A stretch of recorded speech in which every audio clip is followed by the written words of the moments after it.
Hello, in this video we'll be breaking down a shot I worked on a few years ago when I was still learning Maya and animation. It seems to be a pretty quick and easy process, especially if you like animating in motion and not so much with stepped keys and poses.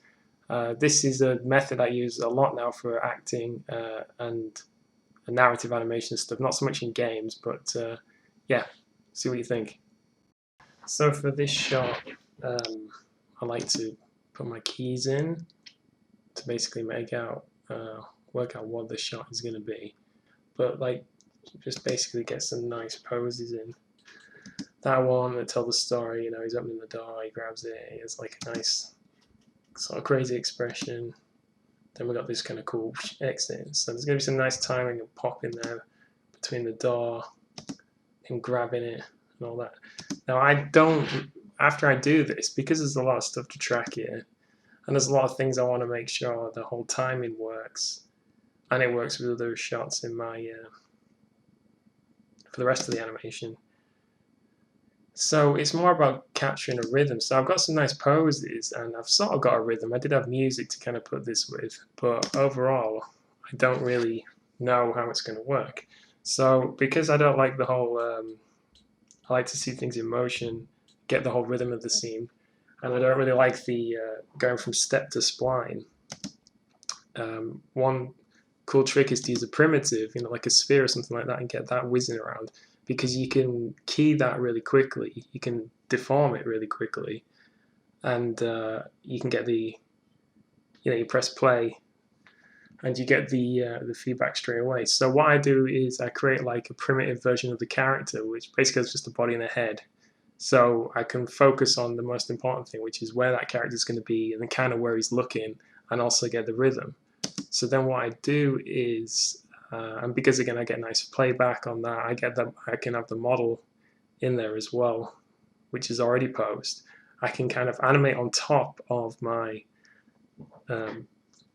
stepped keys and chosen poses, and have a nice run through of what it's going to be. So then I kind of make sure that it's going to fit with what I've already kind of designed. It could change if there's not enough time for me to get what I want, then I'm going to have to change those other keys if I can't really get that motion.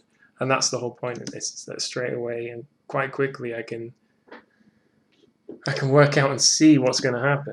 So then, isolated, there's a lot of fun you can have with the door. This pen thing he signs the part for the parcel with as well. It's all primitives. Obviously, the box. It's all just like previs, but I can check that that's going to fit with the rest of my animation. Check that it's nice with the music. It's obviously very easy to animate a box, and something you can get real-time feedback on straight away.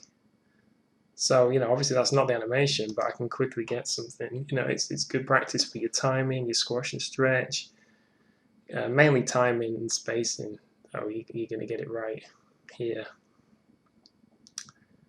And then, yeah, the rest of it is just making sure now the character kind of matches that, looking at the main control, making sure it kind of fits with the nice motion and rhythm you've got with the primitive. And then it's about tracking hands, making sure the rig's not broken, trying to maybe plus stuff, maybe get a bit more squash and stretching if you're going for something nice and cartoony.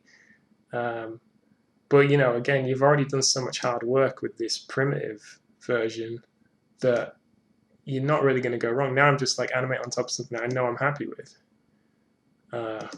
And you can add to it. You're adding to it with the timing of the hands, the timing of the well, for this rig, the head and the eyes were really heavy because of the way I rigged it in a sort of quite a complicated way with lattices and stuff. So that was actually not giving me real-time feedback. So what I could do is, though, I could switch the head off and just have the body with that previs. So again, I could just focus on the legs, the arms, and the torso, and really get it matching with that nice rhythm, and have it all complement each other.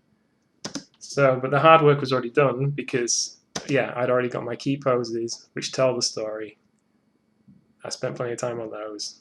Then I spent plenty of time on getting the rhythm right and making sure I can get like a nice cartoony squash and stretch, spinning and grabbing and and then I can mess around with the DAW and have that kind of snappy timing as well.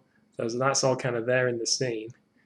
And again, can quickly check that with the rest of my animation. And because the rhythm to me is everything. Like if the rhythm's off, it doesn't matter how nice and detailed and great poses I've got. If the rhythm's off, it's all about rhythm, especially when you're animating to something like music or dialogue and all that. The rhythm has to be right, as far as I'm concerned. It's such a big thing. If you lose that, then it just feels weird. It just feels, well, wrong. It just feels like you've done something, spent a lot of time on it, but it just doesn't look right. So yeah, that is a process that I do recommend, especially if you've got a heavy rig and you kind of you still feel that maybe the whole step poses thing to spline is like a nightmare that you don't want to go through, and you can't quite visualize your motion through your stepped keys and poses, then I would highly recommend, this process.